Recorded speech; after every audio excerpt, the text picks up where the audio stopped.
Hey, what's up, everybody? Welcome to the AllSooners Podcast. Hey, episode 193. We're getting closer to 200.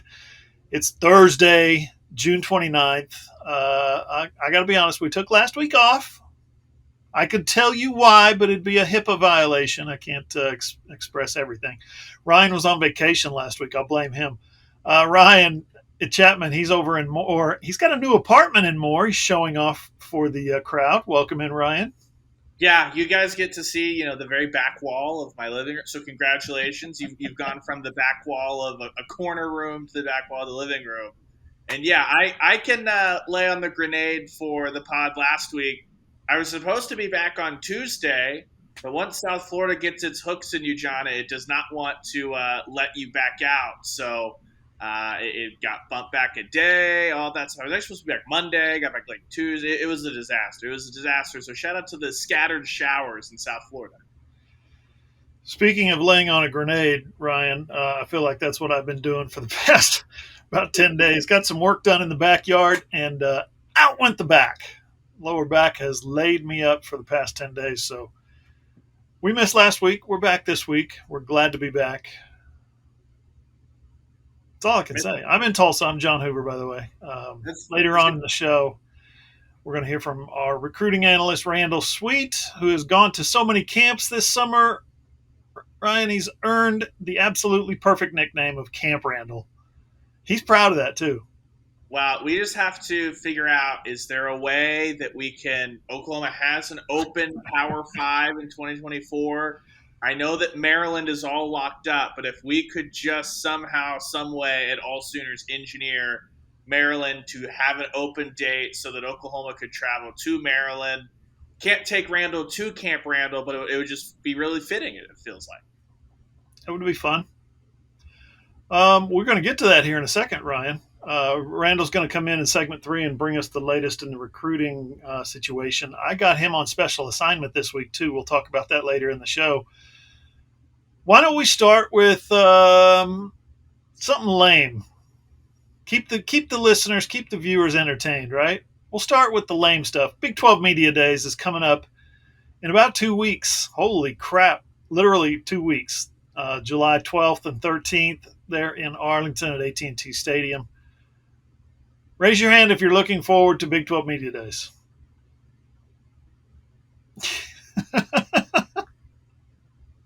It's a grind.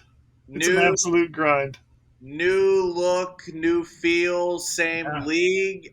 It is. I can't wait. It will be the same feel. Our audio inside Cowboy Stadium will get gobbled up because it is such a large environment. Yeah. I can tell you right now on the YouTube, we will get the where's the audio for the questions? Just like, well, the Big 12 doesn't set it up for us to have audio for the questions. We apologize. Well, maybe Brett Yormark is changing that this year. We got a new commissioner. Maybe we got a new way of doing things, right? Maybe.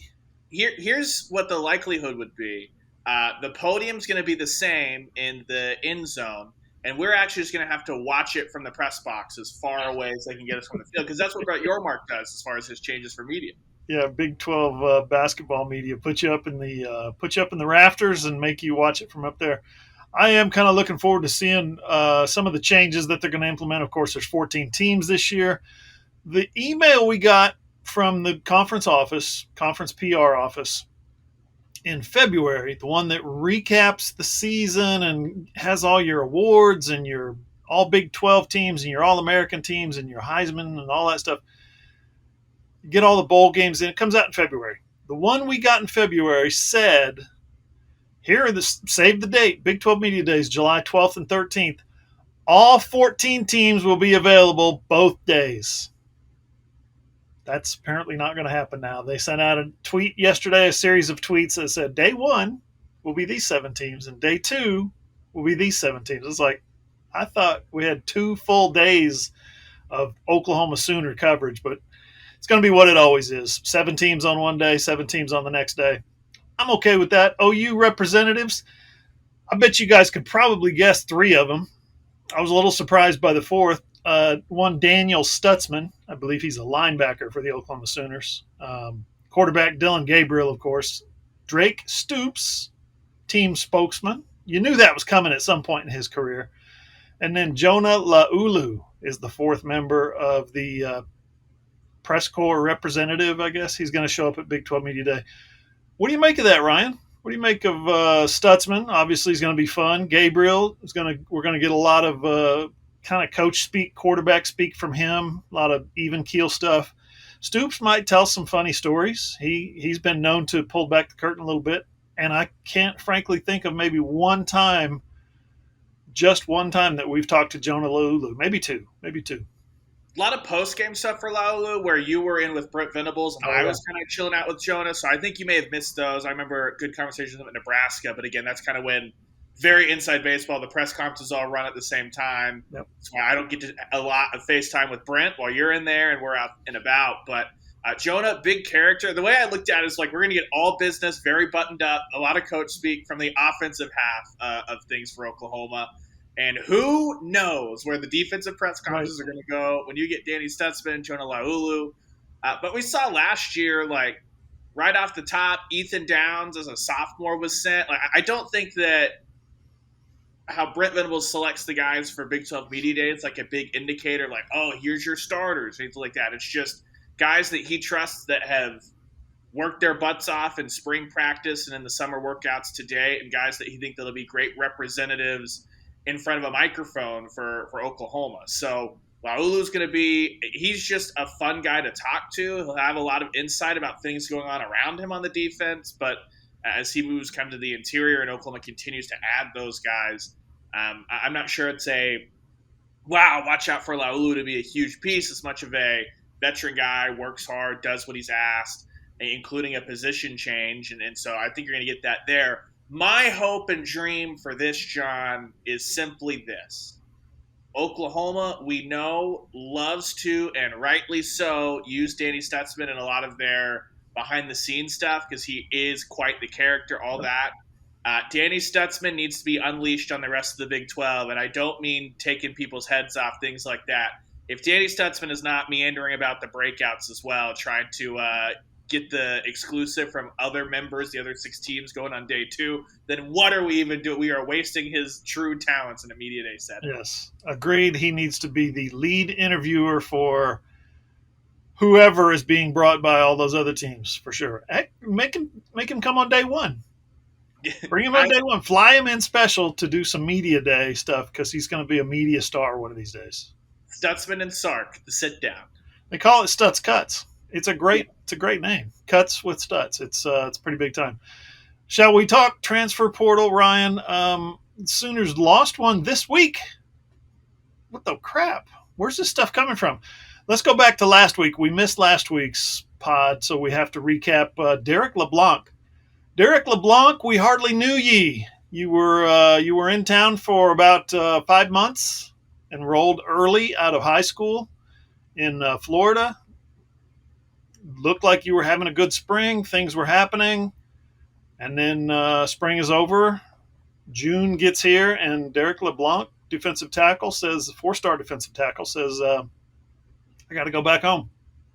Circumstances and situations is the way he kind of phrased it in his tweet. He had to go back home. He had to take care of some business, be closer to family. Got to respect that. He's not selfish. He's a giving person, apparently, that's giving himself and his availability, making himself more available to family. He's going to play somewhere else. He's going to play college football somewhere else. But still, I think that's the first time Oklahoma has been stung. Correct me if I'm wrong, but I think that's the first time they've been stung by an incoming freshman who left before the season even got here. Yeah, I can't remember many of those that were actually not just at all, but guys that were like, hey, this was supposed to be the anchor of your interior defensive line in that class as far as that goes. And so I wasn't expecting LeBlanc to be a huge contributor in 2023, as evidenced, like we talked about, by Oklahoma saying, are you in the transfer portal? Did you play interior defensive line? Would you like a roster spot? I think the Sooners are going to try and suit approximately 150 guys this fall, based on what they continue to do.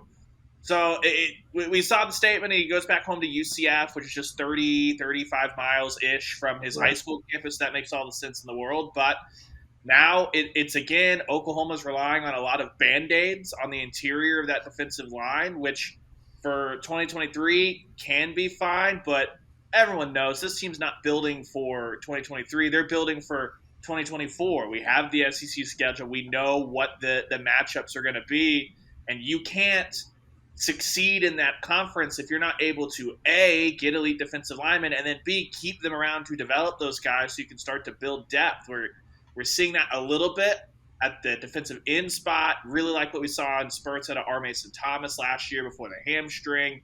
PG Adebore, very excited to see what he can do. LeBlanc was supposed to be the start of those dominoes on the interior, and him heading out before we even get to see, like, we got to see what, a couple of practices at the Cheez-It Bowl, spring practice, spring game. That's the end of the Derek LeBlanc Oklahoma story until he has like 7 sacks in Norman. Right. Yeah. I mean, he's going to Big 12 rival UCF, right? I mean, he's still in the Big 12, which is just sounds weird to me, of course, because I'm an old man and I'm not used to change like this. But he's one of those guys that was going to, they lost so many in the portal this year. They had to jump into the portal with both feet and say, we need you, and we need you, and we need you. You know, all these guys. Jacob Lacey. There's talk that he might not be able to play this year. We'll see how that plays out. Trace Ford from Oklahoma State, defensive end. There's talk that he won't be a big contributor because of his history of injuries. So you're starting to feel like, okay, you went out and got Rondell Bothroyd from Wake Forest. You got Devon Sears. There's talk of guys that are, okay, we got all these transfer portal guys. Maybe they're not going to be able to get as many or contribute as many snaps as we thought. So the coaching staff has spent the early part of the summer going out and getting more transfer portal guys. We talked about DeJoun Terry, I think, in the last pod. The one we didn't talk about is Philip Paya. Philip Paya started his career at Michigan, played 4 years there, only got into like 3 games in his career at Michigan. Transferred to Utah State, played last year, played 3 games before an injury. Now, Philip Paya is a guy that's in Oklahoma for his officially 7th year of college football. He's wanting some snaps. He's wanting to come in here and contribute. And the more guys like Derek LeBlanc who come in and say, I can do this, and then look around and say, I might have a better chance of doing it somewhere else, the more you're going to see guys like, and I hate to call them retreads, but that's kind of what a lot of these guys are, is guys who've had a lot of opportunity elsewhere coming into Oklahoma and saying, this is my last opportunity to play college football. I want to see how big time it could be. Well, whatever you want to label him, John, if Terry and Paya come in and have unreal years in our first-round draft picks, like, that's not going to happen, but, like, even if that happens, guess what Oklahoma's going to have to do next year, next portal at the end of bowl games and stuff? Go find a bunch of defensive linemen on the interior who, guess what? Now you got to be able to play SEC football, not go up against Big 12 offensive lines. Like, that is the issue, that even in the dream world, best case scenario, you drew your inside straight, whatever you want to label it, you can't sustain that period, like transfer portal window over window over window. At some point, you're going to have to start building. And that's what the hope was, that these Band-Aids would be able to cover the holes until Todd Bates and Brent Venables can really start to hit the recruiting trail and build that depth as far as guys that they like, that will be at Oklahoma for 3, 4, 5 years, working under Jerry Schmidt, all that. Yep. That's what, like LeBlanc, again, we mentioned it. He was supposed to be the first piece of that on the interior. Now you got some other guys that could turn out to be big players, but he was the one that had the athletic ceiling that was way higher than the rest of those guys on the interior. Yeah, Ryan might as well just said, David Stone, where are you at? He's a program changing type of guy. Williams Nwaneri, where are you at? You know, these are guys that can come into Oklahoma, be 3-year, 4-year starters, or at least big-time contributors, rotational guys early in their careers, make an immediate impact, sack the quarterback once in a while, get the crowd going once in a while, recover a fumble, force a fumble, something like that. Those are the guys that are going to eventually help Brent Venables change this, not transfer portal guys who are, you know, injured at multiple schools and trying to get one more shot at glory. I'm not saying what they're doing is wrong. What they're doing is necessary, but what they're doing is stopgap. It's like patching your tire. You don't go hit the highway for a road trip on a patched tire. You got to get a new tire in there, new tread, and you're going to be able to drive on it for a long time. That's college football, especially defensive linemen. That's my opinion. Keep in mind, OU's got 3 defensive linemen coming back next year who started last year: Coe, Grimes, and Downs. So they've got the pieces in place. Now you bring in some other guys that can come in and fill some gaps somewhere, take some, they can play. So maybe they can take some reps, take some important reps, because we saw the linebackers last year, 3 guys with almost 1,000 snaps. Can't have that happening on the defensive line. You need these transfers especially to pan out on the defensive line. Okay. And no biggie, right? Just reach in and grab some depth, because that might be what they want to do with this week's transfer portal exit, Aaron Parks. He was a depth guy. He hadn't played much. I think he played a handful of games last year, but he came in the Cheez-It Bowl against Florida State against an All-American by the name of Jared Verse. When Sexton got hurt, tore his ACL, like the third play of the game or something like that, Parks comes in. Now, Dylan Gabriel, I think, got sacked 5 or 6 times in the bowl game, but those were not all on Parks. But Parks came in against a really good Florida State defensive line, held his own, I thought, and was projected from that point to be a guy who was going to be in the rotation, who's going to get some snaps, who's going to be at worst a backup. He's in the transfer portal now. He left. That is a total, Ryan, of 7 guys just since the end of spring practice. Yeah, the weirdest part about the Parks thing is that I have the calendar in front of me, John. The portal window is not open right now. That's true. So he may have graduated. I don't know for sure. I looked all over for a list of OU athletes who graduated. Couldn't find one, but he may have graduated. Yeah, so that's what you're looking at there. I think what this is showing, he's a guy that, we coming through spring football, stuff like that, we start to put our list together in the back of our mind of, hey, once spring football ends, do we need to be, asking around about these couple of guys to see if we need to be preparing for them to enter the portal, stuff like that? He's one of those guys on that list for me, just because when you look at, okay, he was the second option, which really made him the third string last year, because, again, remember, the only reason Sexton was starting in that Cheez-It Bowl was because Harrison was gone, opted out. So then you bring in Walter Rouse, Jacob Sexton still healthy, so unless he's going and taking somebody's job, he's entering the season again in the same spot he was last year. Yep. Oh, by the way, Caden Green's on campus. Hi, how you doing?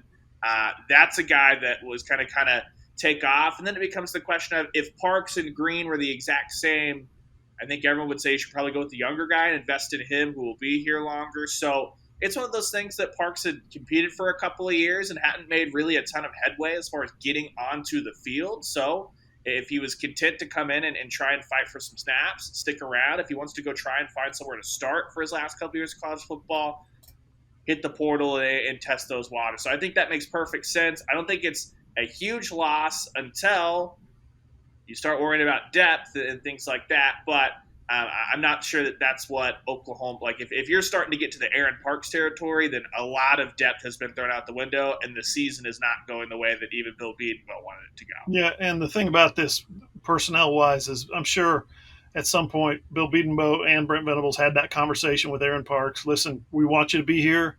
We love you. We appreciate everything you've done. But if you're really wanting to play in 2023, you're probably going to have to play somewhere else. They probably have that conversation with a lot of guys. I don't know that for sure. But, Brent kind of explained a little bit of how that process works. Let's get to the break. Ryan's going to come back. We're going to talk OU softball, of course, because that's the big news of the month of June, which is wrapping up. Today's the 29th. But we also got to catch you guys up on some big football headlines from last week. We didn't pod last week. We couldn't talk about it. We talked about it. We wrote about it. We posted about it. We tweeted about it, but we just didn't podcast about it. We'll catch you guys up. All that's next on the AllSooners Podcast. On Twitter, follow us at @all_Sooners. I'm at John E. Hoover. Ryan is at _Ryan Chapman. You can also follow Ross at Ross Lovelace, and follow Randall at Randall Sweet 5. Follow him for all the latest recruiting news. He's been doing a really good job. His page views are up. His traffic is up. All that stuff is doing great. So we're glad to have Randall. Our website is allsooners.com, Fan Nation affiliate. Sports Illustrated Network. You know the drill. And we are free. No memberships, no signups, no usernames, no emails, no passwords, no credit cards. We got it all right there for you, and it is all free. Simple. AllSooners.com. Okay, segment 2. Something we didn't get to last week, again, because we didn't podcast last week. Sorry. I got people giving me little tearful emojis on Twitter. That made me realize, okay, I need to get off my backside, literally my backside, and get to podcasting, because people missed our pod. They missed it, Ryan. They missed us. Yeah, they did. And I was not as motivated as you were. I was like, I am happy to stay in this pool in Florida where I can pod from here, I guess. I should have brought my microphone. We had talked earlier in the year about taking a Hoover family vacation. You know, the empty nest is no longer empty. Both kids are back home. And we had talked about taking the 4 of us and going to Hawaii. That didn't happen. Instead, we spent our money and our time and our resources on improving our backyard oasis. And that's why my back went out. Thank you very much. I wish I had gone to damn Hawaii now. Here's the deal. Now you know, Big Tough Media Days, I'll have a really goofy Hawaiian shirt ready for you, Hoove. That way you can put it on and just, bring a speaker out back, make the wave machine start rolling. You just close your eyes. And if I dream hard enough, maybe it's my own little Hawaii back here. Hey, it was 2013 when we took a Hoover family vacation to Mexico, and I flew back in. Dallas was our jump off point to get to Cancun. Flew back into Dallas, got an Uber or something, and went straight to Big 12 Media Days. Had my Big 12 Media Days suitcases and backpacks and everything. I had all my luggage with me that I needed for those 2 days. Had my little beach hat on and everything when I got there. Man, it was fantastic. Lost my beach hat later in the day, but damn. The dream. But it's happened. It's been known to happen. I'm just saying. Sorry, last thing. Brett Yormark. Instead of playing games in Mexico City, Big 12 Media Day comped, obviously, for all of us, to Mexico City. Called it that. Boom. Big time. Time. Yes. Stadium. What's it called? Stadia Azteca? Estadio Azteca. Estadio. Love it. But altitude on par with Denver. No. We'll have to get our steps in. It's like 7,000 feet. I know. It's quite high. And polluted.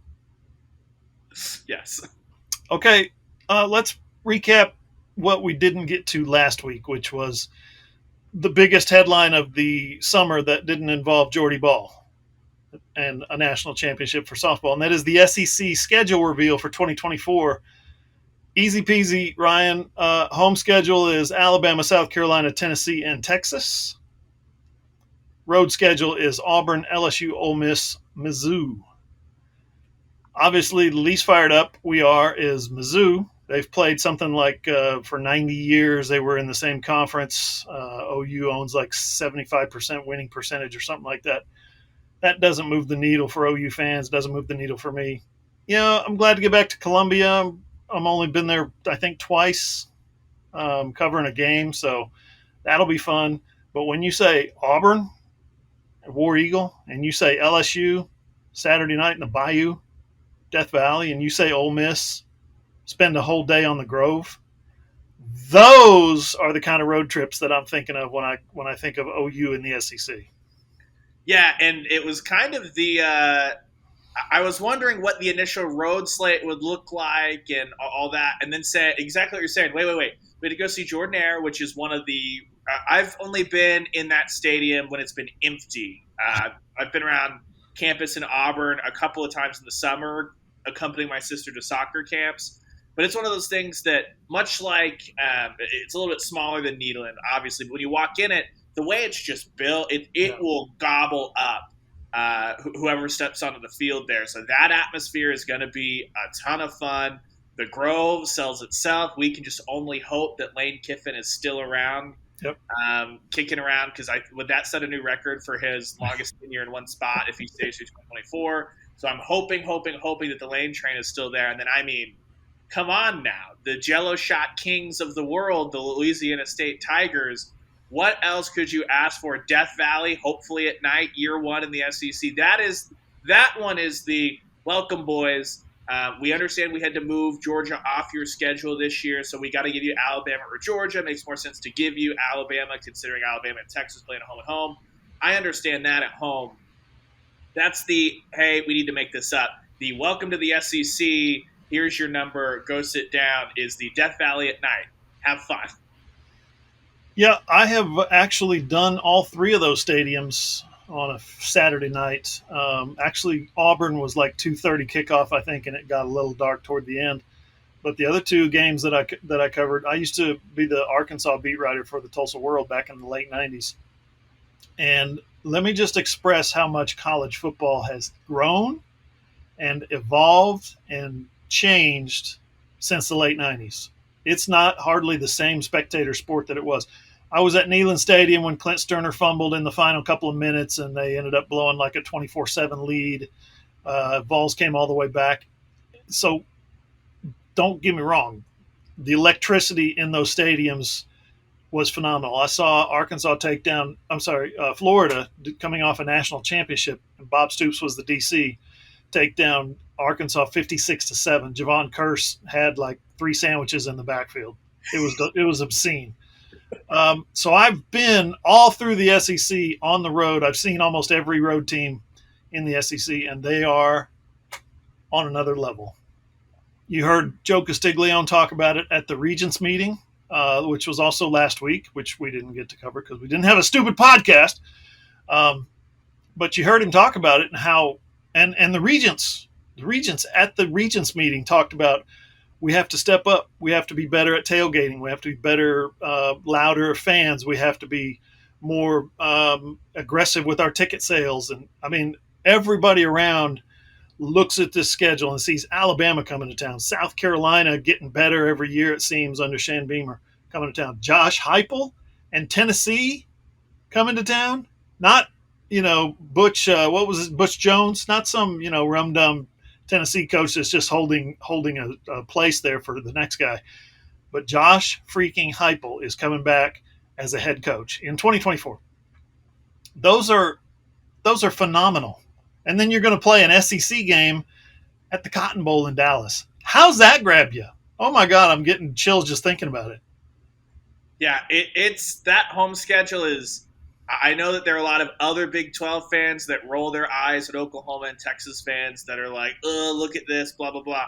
But you have to understand, OU and Texas, the best game they play every year in the Big 12 does not happen at home. They never see that game at home. It happens in Dallas in the Cotton Bowl. It shouldn't be played at home, but when you just talk about the home slate, then for Oklahoma, every other year, Bedlam, that doesn't mean there's not good games, but like Bedlam gets the fan base going. Kansas State doesn't really get the fan base going, even though they like respect that. Yeah, that'll be a good game. That's not like a circle your calendars, boys. K-State's coming to town.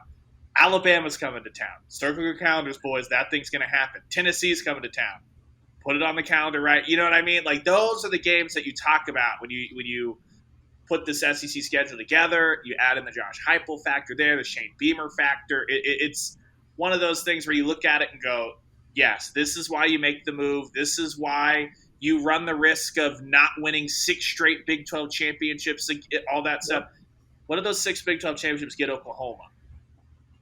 Something Patty Gasso. Oh, sorry, Ryan. Oh, I was just going to say, like in the grand scheme of things, for Oklahoma fans, Big 12 championships don't mean anything. It's national championship. Now, getting to Atlanta to play an SEC championship game, you motor through that schedule and you're in Atlanta, that means something, and you're going to be better prepared for the playoff and everything beyond. Something Patty Gasso said at the World Series in one of the post-game pressers was, these are the games we'll remember. The rally against Florida State or Stanford, I think it was, the rally they had late to beat Stanford.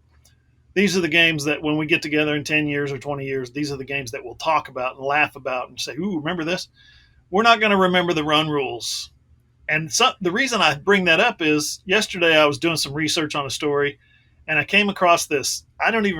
Ryan, it was yesterday, and I can't even remember who the opponent was. It was yesterday I looked it up, but I came across this score, and it said Sooners roll 62-8 or something like that. And I'm like, when did they play those guys? I don't even remember that game. I don't even remember them beating some rum-dum 62-8. But I remember those Tennessee games. I remember those Alabama games. I remember The Miami games, when Miami wasn't even any good, they still played good games against one good game against Miami. You see what I'm saying? Now you're going to get that literally almost every week.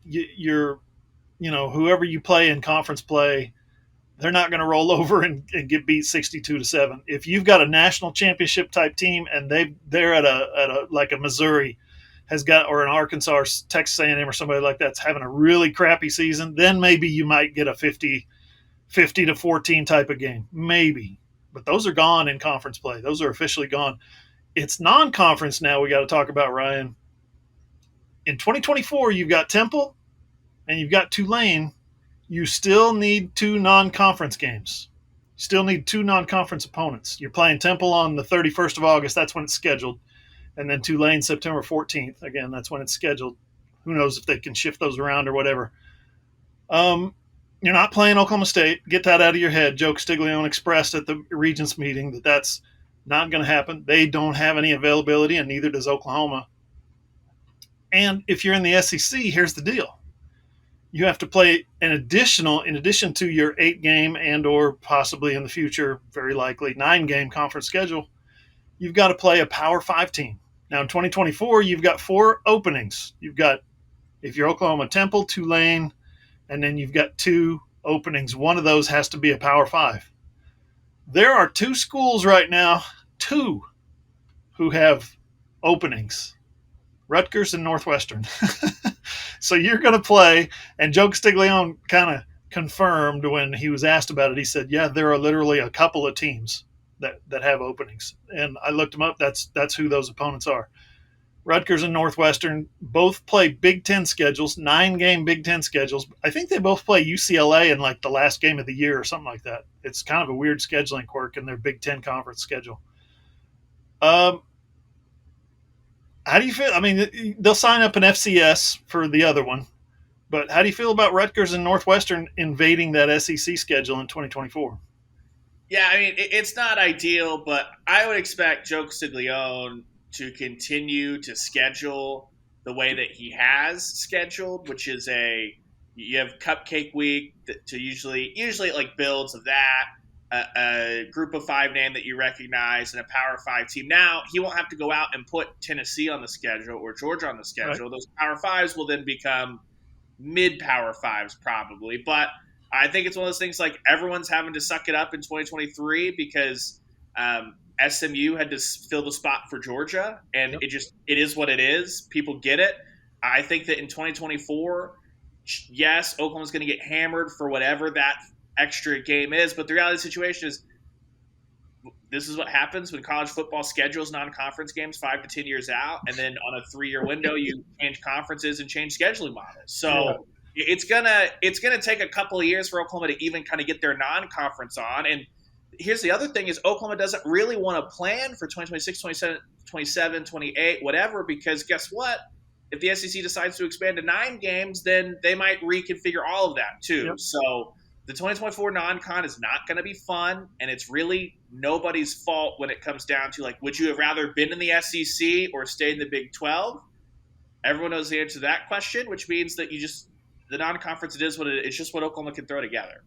Yeah, the scheduling matrix, Joe Castiglione likes to work 10 years in advance, 6 years in advance minimum.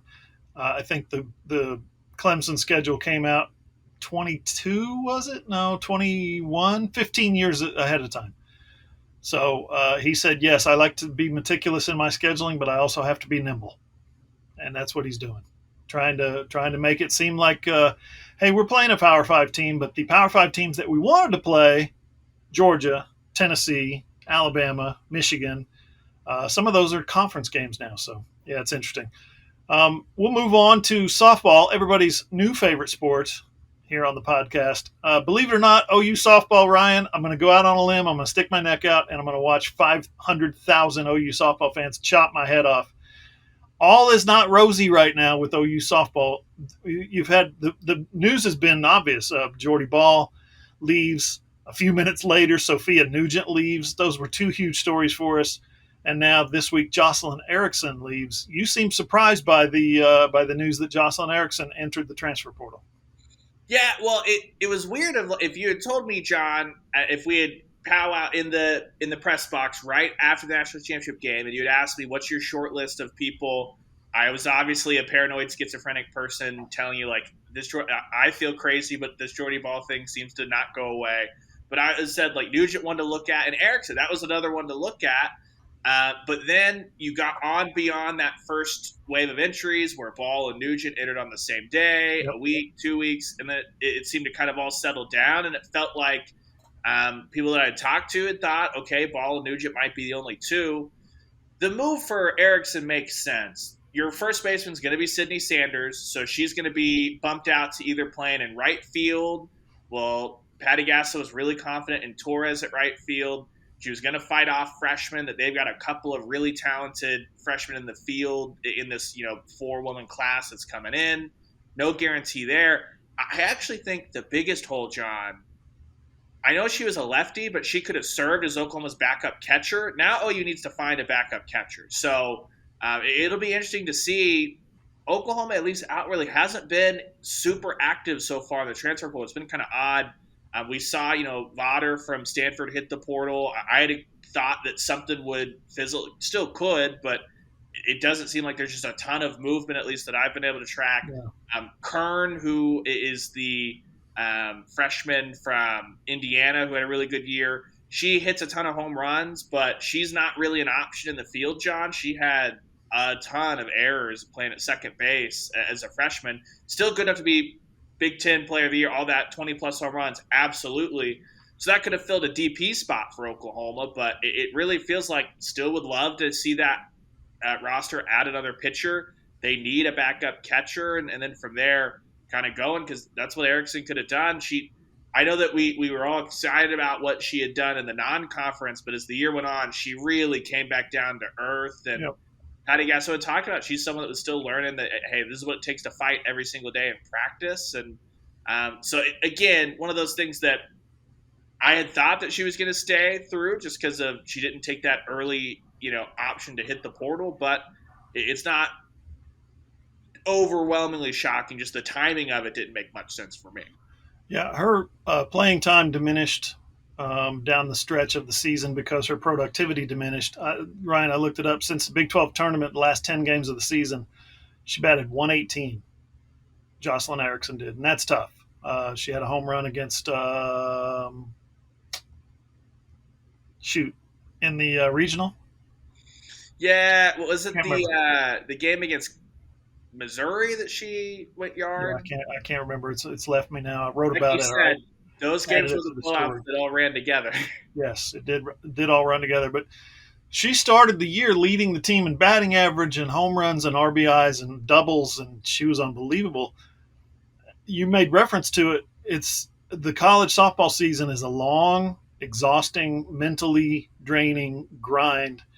And if you're able to make adjustments as you go throughout the season, make adjustments to your swing, make adjustments to how pitchers are throwing you, how they start out with maybe this pitch, or maybe this is what the scouting report says on that pitch. If you can make those adjustments, and then you can play and contribute at a high level at a place like Oklahoma. If what you've always done works for you and you're unable to make those adjustments, then your playing time is gonna drop off. So I don't know.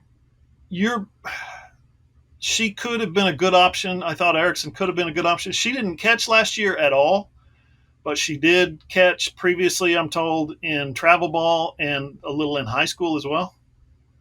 Yeah, and what you had Kinsey Hansen, Haley Lee, Sophia Nugent, they're all righties, so that's also just way more common at catcher anyway. Yep. So one of those things that was like an emergency. If you were at games and were really locked in, a couple of times she was the one that would roll out there. Like if Kinsey Hansen was the third out, Erickson would roll out there and catch the first couple of warm-up pitches, and then as Hansen came geared out or whatever. Not sure that would translate, but she would have been an option at backup catcher. I think just the damning's probably too harsh of a word, but Oklahoma didn't have a ton of righty-lefty balance last year. It was pretty righty-heavy. Patty Gasso, if Jocelyn Erickson were in any kind of rhythm, I have to believe she would have gotten a lot more at-bats late in the year just to help balance out the lineup more than anything, and that still wasn't happening. So that, to me, was kind of the biggest red flag going through the postseason of where you really need to balance it out so you can't just have, one pitcher hammer you if they're good against righties. Erickson still wasn't getting those at-bats. Is the portal open till tomorrow? To enter, I think, it closes tomorrow. And then same with football. You just have to have the paperwork in. You can commit all throughout July, all that stuff. Okay. Anybody else, you think? Possibility? Somebody like Avery Hodge, who was a pinch running specialist but never really got a lot of at-bats or defensive time? I would have gone – I was looking at Hannah Core to see if she was – because she was what Avery Hodge, the role she had this year. Hannah Core had that role last year. Then she took the medical red shirt. I had wondered – but it seems like everything there, that would be pretty shocking to me if that were to happen. So, again, after the Ball and Nugent that Monday, I was told by a couple of people that they expected that to be the end of business as far as outgoings for the portal. It would be pretty stunning to me for anyone else to hit, which means, I say that 5 p.m. on Thursday, there's going to be somebody else entered just because that's how life goes, right? All right, good stuff, Ryan. Appreciate you joining us, man. Yeah, of course. Glad to be back and around. And could we just get some of that sea breeze in? Moving on the hottest day of the year was a totally arbitrary date of hey, my other lease was up on this day. Can I start this lease? Yes. Then I was looking at the weather for a week, and I was like, 105, huh? We're really going to do that. We're really going to do this. So I'll be slamming some water between now and the next podcast. My project in the backyard remains halfway finished because it's 106 out there. I ain't going out there. I don't care if my back feels amazing. Smart It'll man. be a while. Yeah. Might have to push it to October, Ryan. You'll be doing the Red River Shootout by yourself. Coming up next on the show, we are heavy into recruiting season. Last week was huge. Randall Sweet's going to join us next. That's all next on the AllSooners Podcast. Okay, final segment of the AllSooners Podcast. Here's the part where I ask you guys, if you enjoy the AllSooners Podcast, please drop us a nice rating. 5 stars are preferred.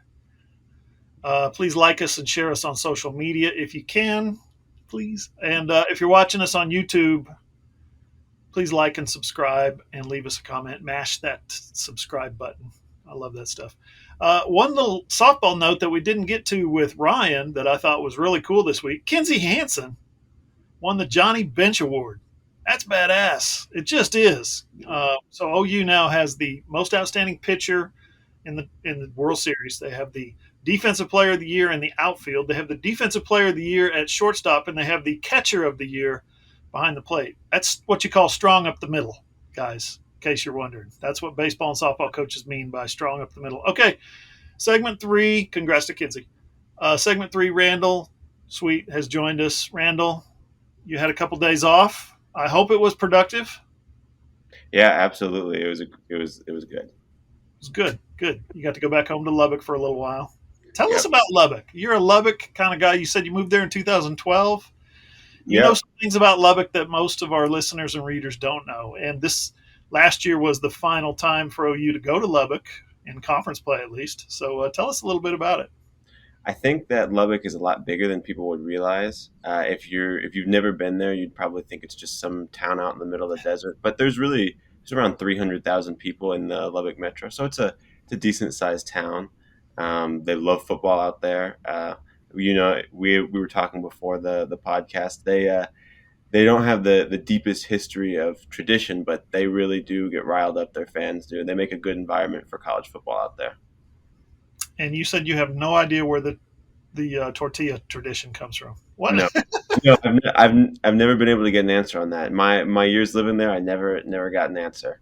That's funny. Well, you're going to get some answers tomorrow because you're going to be at the Baker Mayfield Pro Camp tomorrow in Norman.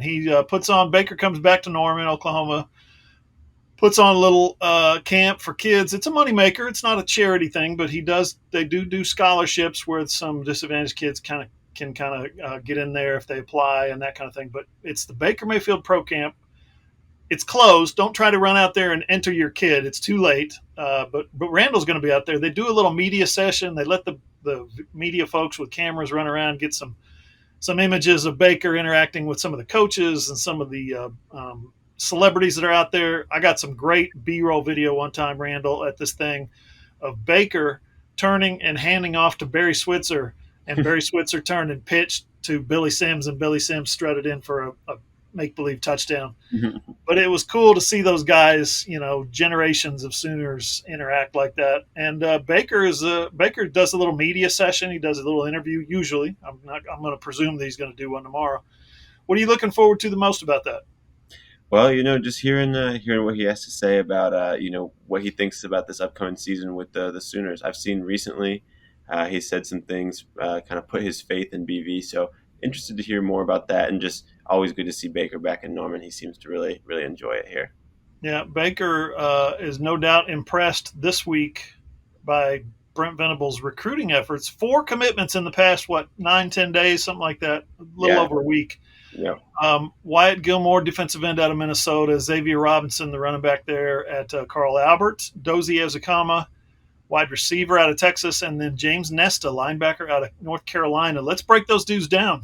Tell us about the most recent one, Wyatt Gilmore, last night. Yeah, so Wyatt Gilmore, he's a 4-star defensive lineman from Minnesota. He's about 6'4", 6'5", 240, 250 pounds, so already got a pretty good frame as a rising senior in high school. No doubt when he gets here, they'll add to that. He's ranked the top player in Minnesota, and he had a lot of big-time offers. I mean, OU landed him over Miami, over Oregon. So those are pretty good competitors in the recruiting world. We've seen OU lose defensive line recruits to those schools, recently in the past month. So to get a victory over them, that's huge. Is the first defensive lineman in OU's 2024 class, and could be the first of what could be historic. I mean, David Stone, William Nwaneri, Dominic McKinley, tons of guys still on the board for OU to get. And Nigel Smith, exactly. And so, if Wyatt Gilmore is the first of all of those guys to land, then that's a pretty strong class.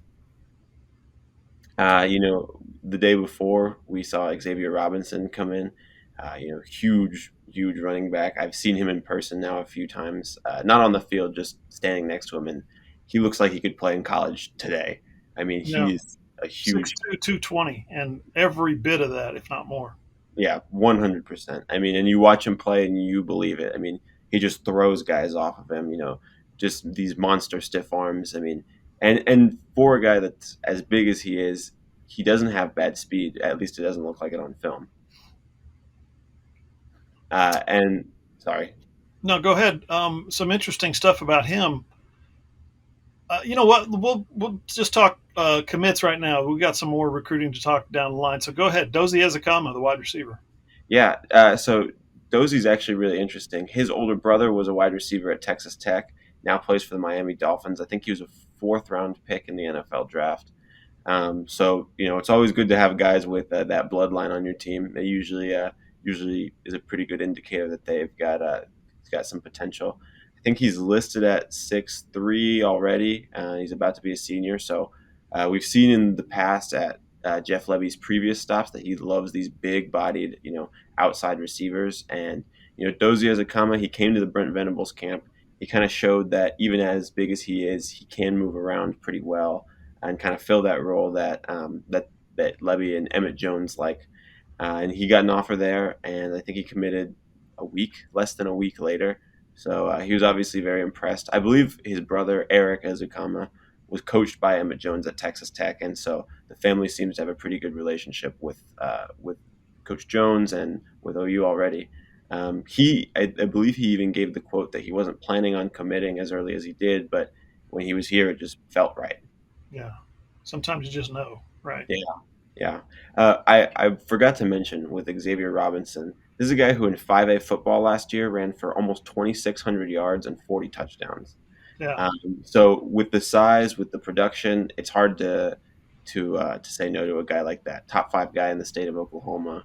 A lot of people say that he could be ranked higher if he, played in other states, that he's not getting the respect that he deserves recruiting wise. But it's a huge pickup for Oklahoma, first running back in the 2024 class.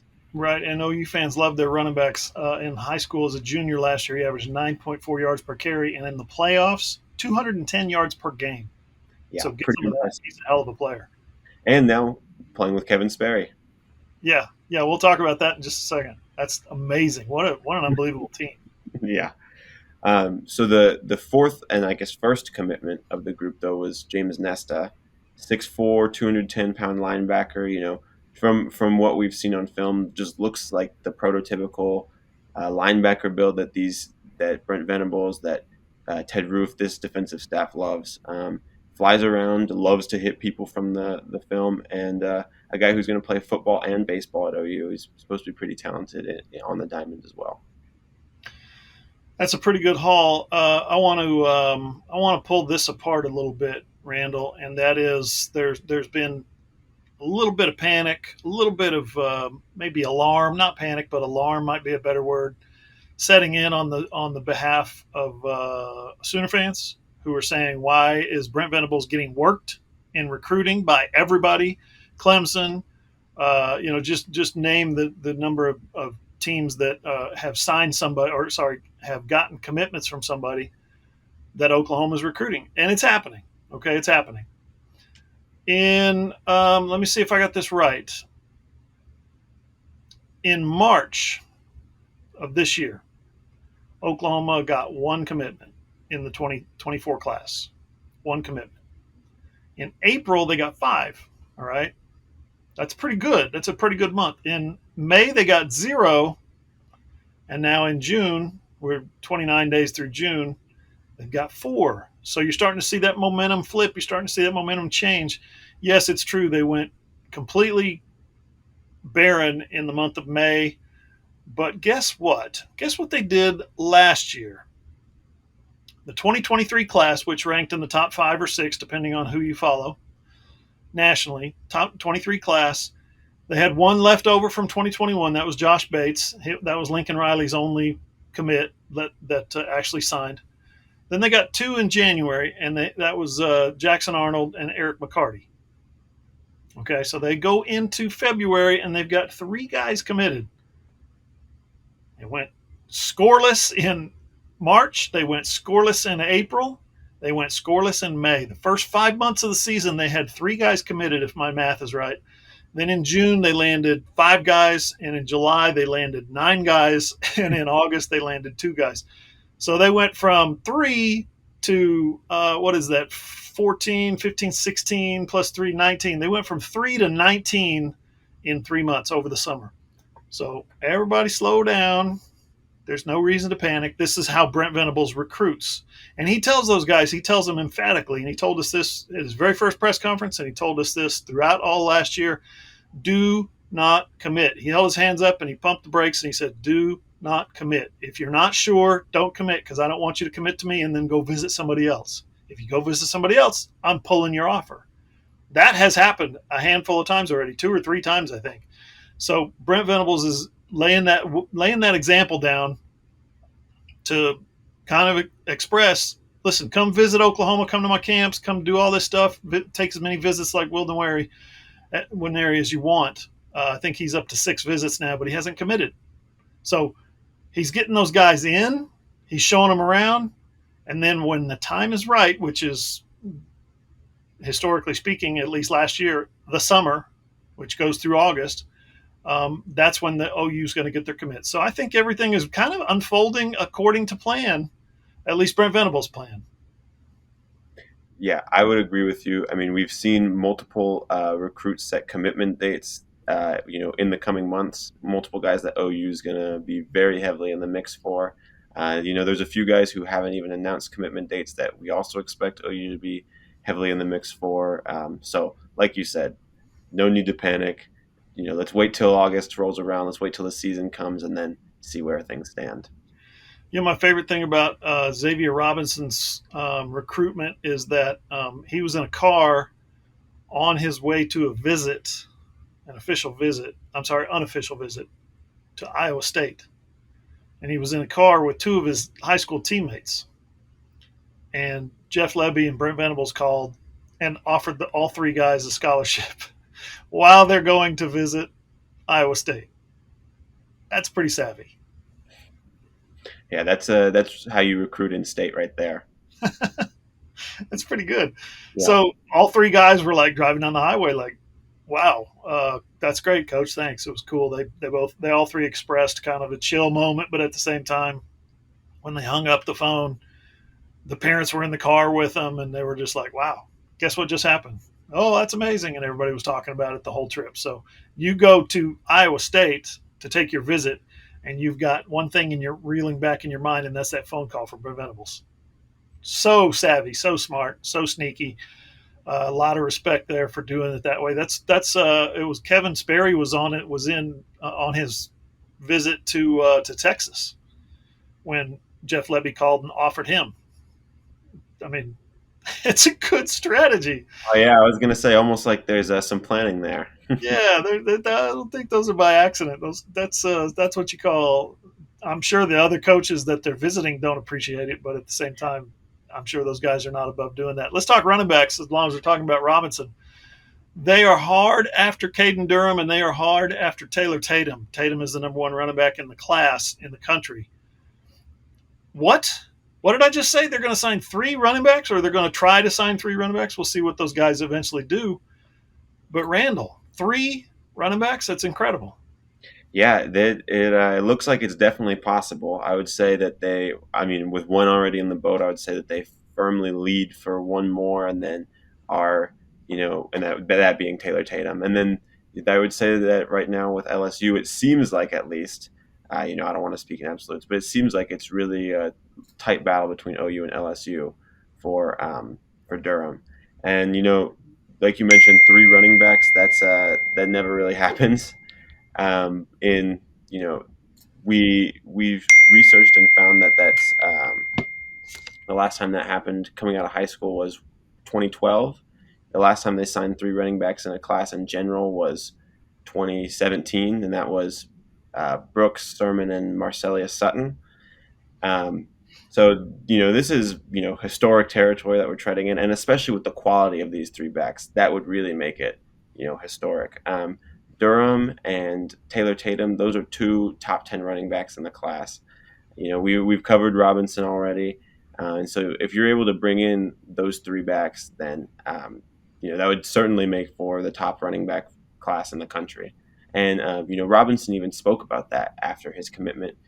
He said that, all three of those guys, himself, Durham and Tatum, are all unselfish and mature players, and that they could make it work, sharing the rock, things like that. Yeah, I'm sure Xavier doesn't plan on playing like a fullback or an H-back or something like that, but he's athletic enough and big enough and strong enough that he could do that at a place like Oklahoma. That's just one possibility. The other possibility is that you sign three running backs because you want three running backs. They did sign three in 2012, David Smith and Alex Ross out of high school, but Damian Williams was a JUCO prospect that they signed. The last time they signed three high schoolers at the same position, at running back, I should say, 2003, 20 years ago now. It'll be 21 years ago next signing day. So that was Tayshard Choice, Jacob Gutierrez, and Courtney Tennille out of local kid out of Glenpool, Jacob Gutierrez out of San Antonio, and then Tayshard Choice out of Georgia, who finished his career at Georgia Tech and played for the Cowboys for a little while. So those were three good running backs as well. I don't know if they were as good as these three guys. We shall see. What's the latest you're hearing from the fallout from Champ U Barbecue, just in terms of guys going there last weekend before last now and coming away kind of blown away, or they were impressed, or they loved the food, or they loved Toby Keith's hanger, or whatever it was? What's the latest you heard from that? Well, these four guys that we've seen commit were all products of the Champ U Barbecue, so I think that's a huge, huge sign that it went pretty well. I talked to Isaiah Autry. He said the food was delicious. He said that it was a great hangout. Nigel Smith kind of echoed the same thing. He said that it was really good to just get to talk to the coaches, kind of have a nice, relaxing weekend there.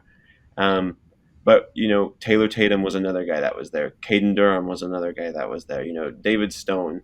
So these big-time targets who, Devon Mitchell, these big-time targets who are set to decide soon, they were all there, and apparently they were all pretty impressed by it. David Stone's been back on campus since then, so that seems like a pretty good sign Yeah. that something went right there. And, James Nesta, he said that OU even received a few silent commitments at the barbecue. It looks like we've seen a few of those play out now, but, there may even be a few more on deck to come before the summer's over. Let's talk to Devon Mitchell real quick, Randall. Los Alamitos, he's from Texas. He's playing this year, senior year at Los Al out in California. He's the best tight end in the country, all that, right? Right down the road is a couple of 3-star tight ends at Washington High School, including Cooper Alexander, who committed last week to Iowa State. A lot of fans around here said, wait a minute, what? We thought we had Cooper Alexander. His dad played here, was a big timer. They're local. They live here. They love OU. They go to the games. He's going to Iowa State? That happened. And now you got Devon Mitchell, who is really getting in with Miami, apparently, reportedly. Goes down there, takes a look around, sees what he likes what he sees. What happens if they have put all their eggs in the Devon Mitchell basket for tight ends at a position where they are losing some players this year and don't have any depth behind those guys that they're losing because of injuries? Devon Mitchell goes to Miami, theoretically, hypothetically, right? What the heck? What do they do with Cooper Alexander? Throw the bag at Cooper Alexander? You know what I mean? I mean, it's like well, he's a 3-star tight end. We sure could have used him, but we're going to go after this big time guy. The big time guys go somewhere else. You got to go crawling back to Cooper Alexander or whatever your backup plan is.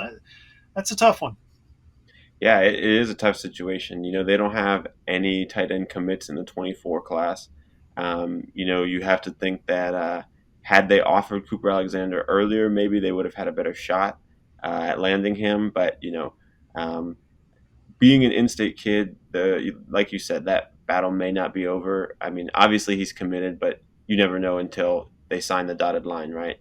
And so if Devon Mitchell doesn't end up being a Sooner, then, you will need to pivot somewhere else in the 24 class just to get someone on board to get some more depth in that tight end room. Right now, even on the current roster, it's a big question mark. We've got Stogner there, who's we know what Stogner is at this point in his college career as a player. But besides him, there's not very many proven players in that room, and so OU definitely hopes that they can land Devon Mitchell to kind of remedy that. If not in the 2025 class, maybe that's a pivot to Chase Lofton, who came to the Brent Venables camp, picked up an offer there. He's also a 2025 tight end. He's been really picking up some steam. He's got an offer from Kansas State, Nebraska, Illinois since coming to Brent Venables camp. So maybe he's a guy they pivot to if Mitchell falls through. But I know that right now they're really hoping they can land a commitment from him. And I believe he's planning to commit on July 8th. Yeah, July 8th is the day that he's picked. If he goes to Miami and Cooper Alexander goes to Iowa State, and you've got Nate Roberts, also at Washington High School, who has committed to Notre Dame, that's some real talent you had kind of in your grasp right there. And I know Jeff Lebby wants tight ends in this offense. They're a pivotal piece, as you saw from Braden Willis last year. The amount of catches he had, the amount of blocking assignments that he did in various parts of the field, on various plays, running plays, pass plays, quarterback run, didn't matter. Braden Willis was always that pivot point right in the center of the play, it seemed. So they would like to have a tight end or 2 or 3, but this is getting it's getting a little weird the way this recruiting has worked. Anything else stand out? You hear names like Jayshon Ross, and then he's obviously looking elsewhere now. You hear a lot of names come out of going into the summer, and some of those guys have committed elsewhere. I'm thinking of Bryant Westco as well as another one. Looked like he was going to Oklahoma, ended up going with Clemson. Any other names that Oklahoma that stands out that Oklahoma has been recruiting or has been in on that looks like they might not be coming? Well, one tonight is Caden Massey. He was at the Champion Barbecue. Isaiah Autry actually specifically mentioned him to me whenever we spoke.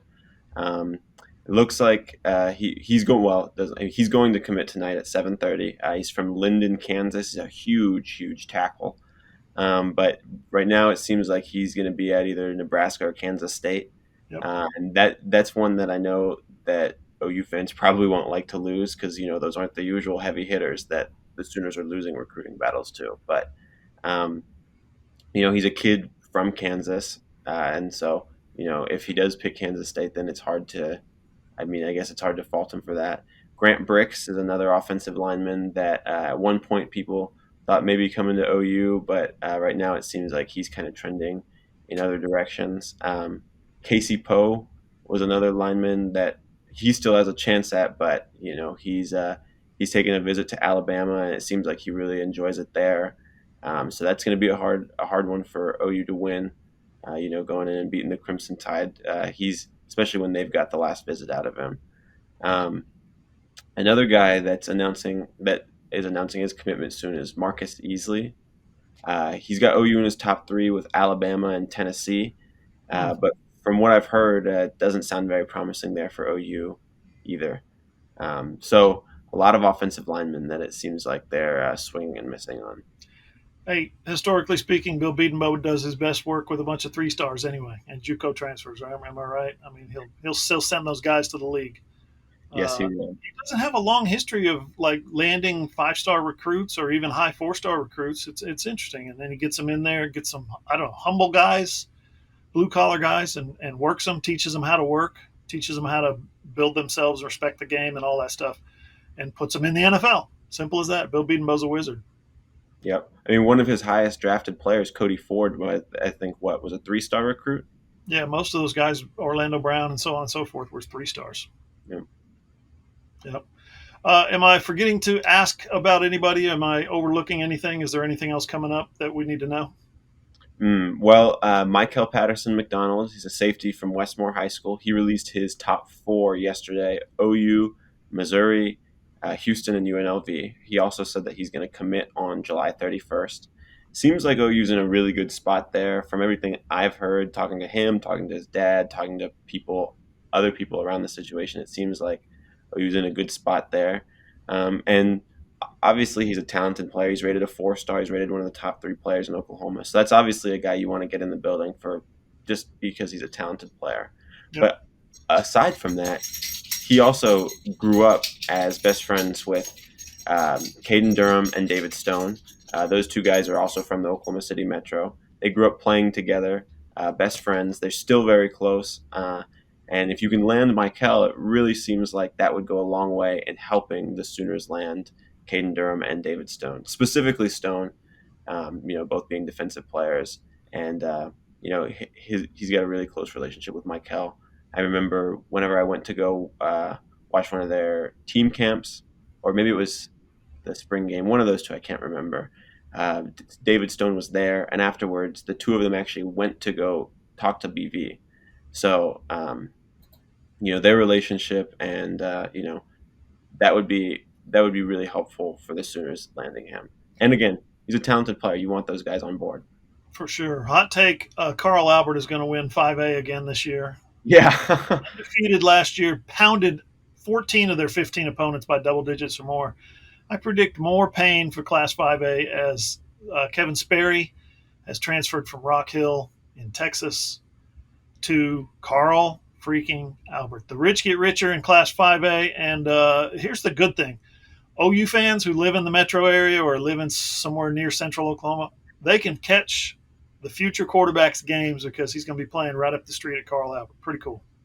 Yeah, and I mean, now OU's got 5 offers on Carl Albert's team. 2 of them are committed to OU.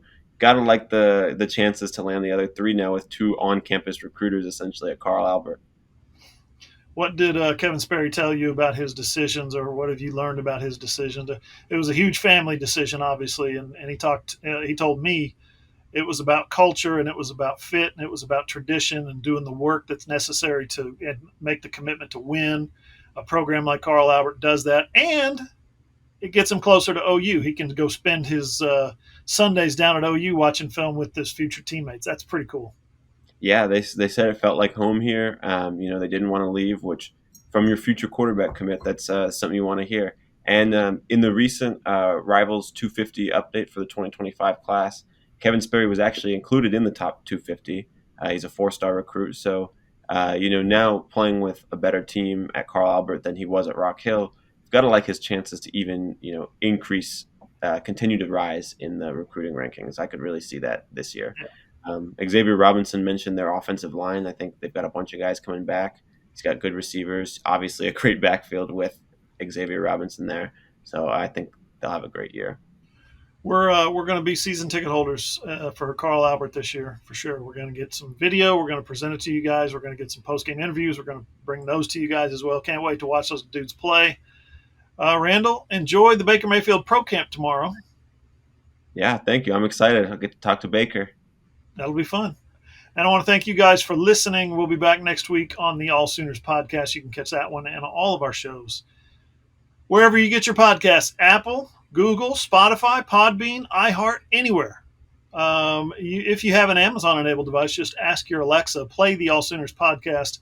She'll do it for you. It's also posted on our website, allsooners.com. Just click on the player, listen on your phone, your tablet, or your computer. And, of course, all of our shows are posted on my YouTube channel, John Hoover Media. For Ryan Chapman and Randall Sweet, I'm John Hoover. See you guys.